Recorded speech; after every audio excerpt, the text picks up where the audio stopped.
Hey y'all, how's it going? I'm trading the ES futures on a 2000 tick chart with a 21 EMA. So I've got the overnight high up here and the overnight low down here. These are our key levels for the day. And so I started trading at 8 Central Time, which is this area right here. And notice how we have this push down here, break, we start making that second push down there. Now, like I say, price action levels get bigger as more time goes on. So even though we can see those two legs down there, we have to remember on a bigger picture, there's bigger structures in place. So we can see downtrend, break, and then these are the two attempts at a new low. The first attempt, it does make a new low, but it'll still usually try to make a second attempt. And so, like I said, downtrend, break, first attempt at a new low, second attempt at a new low, but we don't even reach the overnight low on this second attempt here. We just start going into a range. And so when you start going into a range right here, you can look for longs off the lows here after the EMA gets weakened. So notice how it's chopping inside the EMA and it's just pushing right through it. That's a sign that the EMA is okay to enter into because it's weakened. It's not acting as strong resistance. It's just going straight through it over and over. And so you can look for entries. And then notice here we push up, we get a first entry short. I mean, it's just a first entry, so that's not good. You want to see two attempts. So I don't like that right there. I don't like that first entry. And then here we got a first entry long right there. Same thing. You don't want to enter on a first entry. And even if you did enter on this good signal bar here, your target would be so far out of this range, you can't bet on it reaching that. Then when you push lower here, so notice this wick. Ignore that wick for a sec. You can see that that's a second entry long because on a bigger picture, it's mainly about the bodies. So you can see first entry long, second entry long, and then you don't get a good signal bar. And by the time you do get a good bar, it's closing all the way up here. So there's, of course, no way to enter that. There's no room at that point. And so we start getting a little bit sideways. We push up, we break out, pull back. It doesn't even quite reach the EMA there. And so when you break out of a range, because like a range like this, when you break out, most breakouts will fail. They're not, so you can't just bet on it breaking out successfully. You want to see two attempts to fade before you enter with a breakout, because if there's two attempts and it's still rejecting it, then that's a failure entry setting up. Because like I was talking about earlier, downtrend break, two attempts making a new low. That's how second entries form. The market moves in twos. Ideally, you see this entry right here. I would want to see something like this right here, just on a smaller picture. But unfortunately, we don't get that. So anyway, we continue higher here. We have this, larger range right here. And we push up. We have this uptrend, break, first attempt higher, second attempt higher. But also notice that after that breakout, we had first attempt to fade, second attempt to fade. And these two legs are perfectly measured, by the way. So after the breakout, we had two attempts to fade, which is a perfect failure entry. It rejected that range high and just shot back above the EMA, clear two legs back, combining that with the fact that I'm entering on the second attempt at a new high for this uptrend. So uptrend, break, first attempt higher, second attempt higher. So we have confluence between this uptrend and this range right here, which is really great. Plus we have this measured move in play. So I really like this entry right here. It's 1.5R. So anyway, we push on through that overnight high. So now at this point, we have two legs up breaking out of the overnight high. So that's a perfect area to look for a reversal pattern back down. But unfortunately, we don't get anything clear like that. Once we make this right here, first entry long, and then we make the second entry long, this right here, this is a failed second entry setup closing above the EMA and the overnight high. So it's not successfully fading right here. It actually shot very strong back above. So that's a pretty clear rejection. So I'm not going to enter on a reversal pattern, because a failed second entry at a reversal area, that's a reversal pattern. It's not setting up very well for a reversal. It's clearly wanting to break out. And so, unfortunately, no entry on that. If you entered that, you would have been stopped out immediately. Now this right here, at this point, it's not really even I wouldn't even call this a failed second entry setup. I can see how it kind of looks like that, but that was right here. This right here is basically just a lower high. Once again, right after rejecting fading, so there's no reason to enter short right here. As you can see, it works, but that doesn't mean it's going to work out like that every time. And so I would want to see a clear push below, two attempts at breaking out. That would form a perfect failed second entry to enter short with, but once again, we don't get anything here.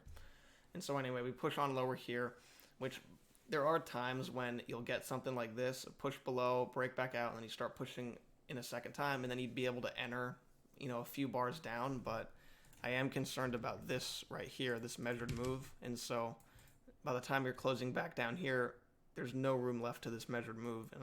I wouldn't want to bet on it, pushing through. So sometimes you'll get like a very strong push back in, and then you'll go back up, and then you'll get an entry like this, except a lot more room, and then it'll often be okay, depending on how it sets up, of course. But in this situation, there's not even any room for that. But anyway, we continue lower here. And so we push down, then we don't reach the other side. We just find some resistance. We kind of make a bottoming pattern. This is a very common bottoming pattern. You make a kind of a triple bottom. It's not like a perfect triple bottom right there, but you can see the 3 bounces before reversing higher there. So we do that. We push up above the EMA. That's just a first entry. There's, of course, no short right here. We push back down, not off of any resistance at this point. So any clear resistance. So we push up right there. There's no entries. And then notice how at this point we have downtrend and then a 2-legged break. So what I was expecting we could get is resistance right here, and then we push below and then get like a lower high setup, because that would be a great looking setup. Playing the range rules, which range rules are simple. When you come off one side, you're expected to reach the other side. And so when you push down like that and then get a 2-legged break, you still only have 1 leg down. You can expect 2 legs down. And so when you get a 2-legged correction like that, you can expect a second big leg down to reach the other side of the range. But you don't find any resistance here, and we don't get any setups below the EMA after that. We just push on up, we continue higher, and then we rush below, rush back above, no clear entries on either side, and then we start to go into this range right here. And so I drew this range, and then we started going into this uptrend. We have 1, 2, 3 bounces right there. At first I had these highs like this, and then they overshot, and then I extended them to see how they hold, and then it ended up holding well up here. But we did have this going down. I adjusted it a couple times. There's a few different ways I had it. Now, I do think that it's okay to look for a long in this area, because you can clearly see there's resistance stacking up. It's getting sideways though, so I didn't want to enter on that right here, even though it was off that key entry point, because it was getting very sideways. Not just right there, but it's just, this whole thing is getting sideways in this whole area right here. And so I didn't like that. I didn't like how it ticked above that green bar and just almost trapped lower there, and then it still couldn't get above the EMA. Because even though it's been kind of going through the EMA at that point, it clearly rejected it last second when it ticked higher and just rushed below, and then it didn't get above again, making it even more sideways. So I did not like that, but I do think after it closes above and kind of gets out of that area, it's a lot safer to look for a long, but then you just have to be careful of this, and unfortunately there wouldn't be room. So I avoided that. We push on out here again. We break out of the overnight high, and we can expect an attempt to fade, but we do have to consider this uptrend. So even though we're breaking out of the overnight high, we can expect to fade. We have to consider this uptrend is in play, and we cannot enter short into that trend line there.